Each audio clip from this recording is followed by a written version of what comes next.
Hi అండి, నమస్తే. అందరు ఎలా ఉన్నారు? నేనైతే చాలా బాగున్నాను. అండ్ ఈరోజు వీడియో వచ్చేసి మా బాబుకి హెల్త్ బాగాలేదని చెప్పి నేను మీకు last time video already post చేశాను కదండి. సో వాడి కోసమే ఇక్కడ మా పెద్దోడు వచ్చేసి పపాయ లీవ్స్ ఉంటాయి కదండి, దాని రసంని తీస్తున్నాడు అనమాట.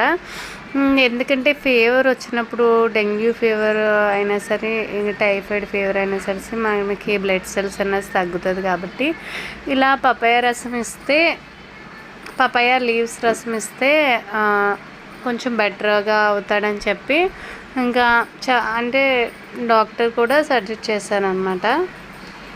సో అందుకని మా పెద్దోడైతే దాన్ని రెడీ చేసి పెట్టాడు. సో వీడిని అయితే మేము తాగించడానికి మా అమ్మలు తిప్పులు పడలేదనమాట. సో మా అమ్మ అయితే చూసారా ఎంతసేపు అడుగుతుందో, అయినా సరే తాగును తాగును అని చెప్తున్నాడు అనమాట. అంటే చేదుగా ఉంటుంది